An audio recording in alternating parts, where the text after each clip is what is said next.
This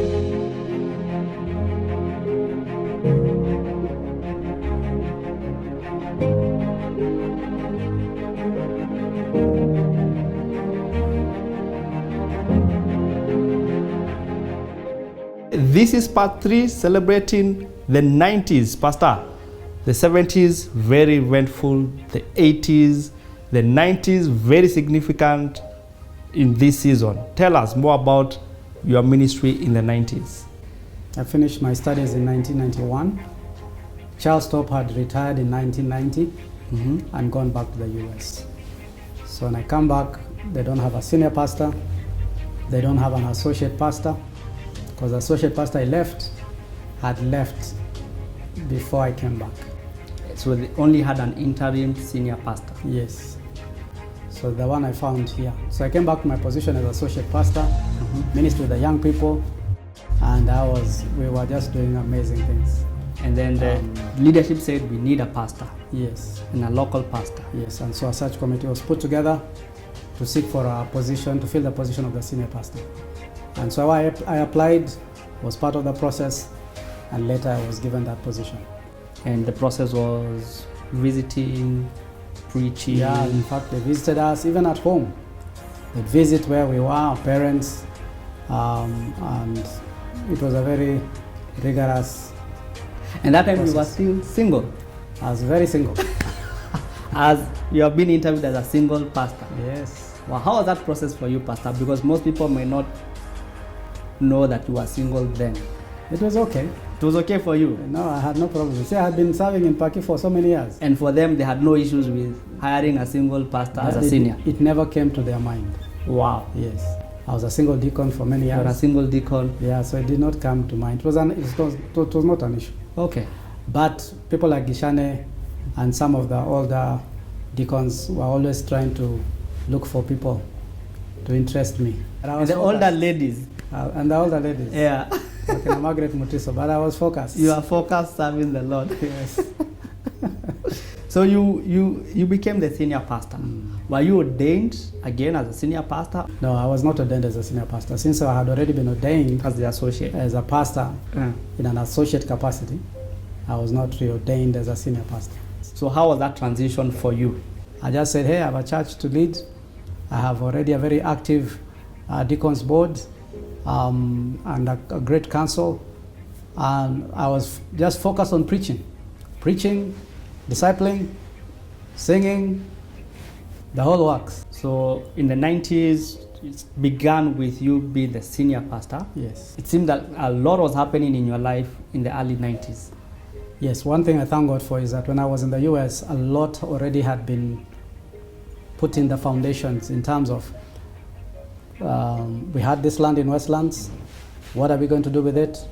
So a lot of thinking and all that had already gone into motion when I was still in the US. So when I came back and became senior pastor, it was just one of the assignments that were already laid down.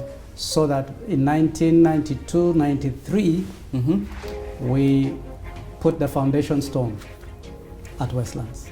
And you were there when? And I was there when that stone was being put. 93. And we broke ground when I was here with the bulldozers on this ground. When they put those things into the ground, you were here. I was here. We thank God because the missionaries, being part of the board, they were able to get funds from the mission board as a seed to begin. 2 million Kenya shillings were given to us to start. Of course, the interesting thing is that money, when we put the foundation in, it disappeared in the foundation. And somebody thought that we had stolen, the deacons had stolen money. But it was just, this place was a mess. Yeah. And so excavating and doing all that. Originally, I was told it was supposed to be at the youth tent where it was. Yes, they dug there. Yes, there was no water. They found water, they moved. And this is where they hit the rock. And they said, this is the place we are going to. So a lot of money was spent, more than was budgeted, to start the foundation. And that, of course, created some disharmony in the leadership. Members thinking money had disappeared, this one had taken. But it was just that shift and transition We had never engaged such a big project. And the chair of the committee was David Masika, and he told us his story. So you are building here, you are still pastoring on the other side at Ojijo, Yes. and you are still getting married. Yes. The following year, 1994. 1994. Yes. Of course, the ladies were helping us. It was another big project of my life. It was a big project. And also for the church, because for years, for nearly 10 years, I was pastoring as a single pastor. So for them to hear that I was getting married, in fact, when I had to introduce Martha in the church service, because I had a lot of pressure. I had a lot of admirers. When I came back from the States, everybody knew this young man from the US has come. So I had a lot of admirers around me. Wow, and the church was packed with The church was packed with them. I used to do a lot of counseling of ladies. But I know they just wanted me to be close to me. So Martha was not part of that group. And there's a story I was told by Teresa, because she was your secretary then. Yeah, we want to go through that story. So, But it was a good story. Yeah, there was a lot of pressure. yes. And so Martha was in the periphery. She was not among those people who wanted attention. So when she suddenly came to the forefront, it created quite a bit of ripples for her and for many people. So I had to introduce her publicly To the to congregation. the congregation and said, thank you for praying, you guys. The prayers have been answered, and Behold. Martha, can you come up here? And I took her by surprise. Oh, you didn't tell her? I didn't tell her. Allah, Martha, Pastor didn't warn you about this. So she came from the congregation to the pulpit, Behold. and I said, this is the person. And she went back and sat down. And the women started the committee. And the women started the committee. And I've heard that story. I can Margaret Mutiso, Beatrice Tiga, Sarah Wanjala, Priscilla. They really helped. Wow. And 1994, August 13th, Got married. got married At Ojijo. at Ojijo. The reception was here at Westlands because the building had already started, and it was had gone, there was no roof. So the first wedding. The first wedding ceremony right here. was Pastor Ambrose and Martha. Wow. At Ojijo Road. They had invited so many people. Wow. And we had a very big cake that we needed about 2,000 people to eat. Wow. Okay. So it was a big day. And then the evening party. Then the evening party, one of Margaret our dear Mutiso. mothers, Margaret Mutiso, at Karen, invited us, and we had a great party out there. And I interviewed Ken. Yes. And I don't know what happened, because I was asking him, because you have shared about you don't have photos of. Yeah, our wedding pictures are very scarce. Yes. They're not very many. Yes. But it's because one of our deacons, who is from Cameroon, had decided he was going to be the photographer. Uh-huh. He was working with an organization called URTA. I don't know if you remember it. And on the material date, Actually, check it, because I know this story is going somewhere. on the material date, he had an assignment out of Nairobi. And he went with the cameras, whatever. So there are no cameras. So the people who had cameras were just guys with these Kodak cameras. Who came with it just for themselves. Just for themselves. But thank God, one of my dear friends, he's now a bishop, Bishop Oscar Moyo, was a good friend of mine, and he liked, his hobby was taking photographs, and he came with this camera. And quite a number of the pictures we have From his camera. are from his camera. Wow. And even when we went to City Park to take pictures, he's the one who took those pictures His one took at City Park. at City Park. And the men were at Central Park. And then my best man, Ken Obimbo, with the men, did not read the script. We went with the ladies to City Park. Ken went to Central Park. I asked him that question, Yes. even if he does not know what happened. Yes. Because the transport manager, I think he utamsamehea. Ulimsamehea. Nilimsamehea kitambo. Lakini alisema, since now we can do Photoshop, Yes. he will do something. So our pictures with the bridal party was Yes. at City Park, minus the men. And them, they didn't have Then they didn't have, camera to take at least. nobody went there. Akina So, Reverend Wanje hata hakuwa na Reverend camera. Wanje, thank God for Reverend Wanje who was on the line. We met here at Westlands. You met here at Westland? When we came back, so from City Park, Central Park, we met Here. here.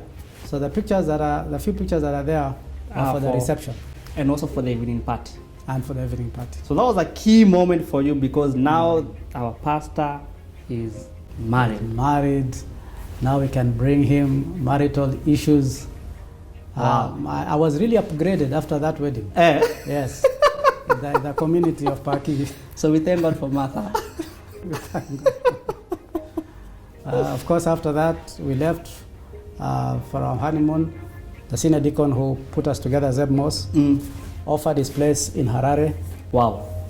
Zimbabwe, and we went there for our honeymoon, came back. Bugay also gave us a treat to Utalii College, Wow. the hotel. So we were taken care of, We were taken care of. seriously, by the membership of Paki. Wow. And because that was a key highlight in the 90s that was in your 94 ministry because key highlight. And that same 90s, our children started coming. Kina Because Caleb, our first child, Danielle, yes, who passed at 3.5 years. And you have shared that story And I've before shared that because that was very key for you as a young father Yes. who is also a pastor. And then Akina Caleb and Caleb and Lisa. Yes, so that was a pastor who has just gotten married, a new family, growth and churches. The building is going on very seriously at Parklands, at Westlands. So a very eventful decade in the 90s, getting leaders coming in, and Pastor Simon had already joined in as associate pastor, 92, 93. 92-93. Yes, and so he was now part of the staff. Fraser came in, I don't 91. remember. 91. When you became senior pastor, Yes. he shared a very nice story. But that story can be found on day 34. But he came in as your assistant, 91. Wow. So 90s was very eventful, both here in Westlands And at in Ojijo Road. Ojijo. Did the president visit in the 90s? Yes, he did. On a regular, because there's a story I had, he came in and the children ministry were leading the service. The children were leading the services that time. And they preached. And I said, And he did not take the the script will not change. They did I had that story. They did the welcome.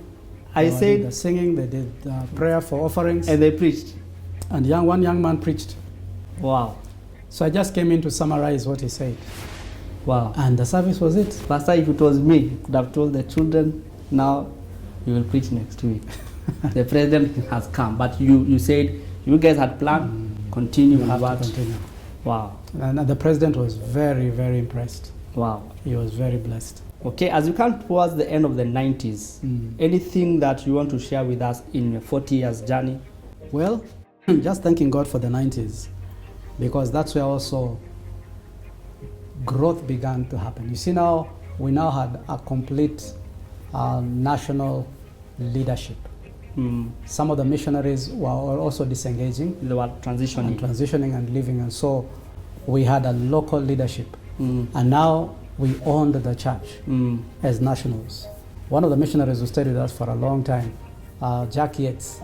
Oh, he was a deacon? He was a deacon. Oh. So he stayed for a long time. But most of the people who really had been there as missionaries had left, and they had released the leadership to the Kenyan people. And so that it was a year of growth, just building leadership foundations. And that's the season also we had new deacons being ordained. We had new deacons being coming ordained. Up. Council. And council Trustees. also came up in the 90s. Trustees was there from Trustees were also being built in the 90s because we needed that group, especially because of the building. This transition to Westlands. The building at Westlands. And also when it came to now transitioning from Ojijo Road to selling of that property, required an input of the trustees. With the whole story from Gishane and Masika, the transition. That was very tough, must have been tough for you, Pastor. As a senior pastor, yes. What do? We have this land. And we have this other one. We have this other one. We need money. how do we deal with that? Now I can see why you have white hair. We have a lot of fundraising ways. Yes. Deacon Kaupa Yes. Was in the fundraising Committee. team. There's a fundraising committee led by Deacon Kaupa. Yes. The building committee led by David Masika. Yes. The PDB was Dr. Gishane was there. Thank you for joining me. We have been celebrating Pastor. This is part 3, the 90s. We'll see you for the 2000 in part 4.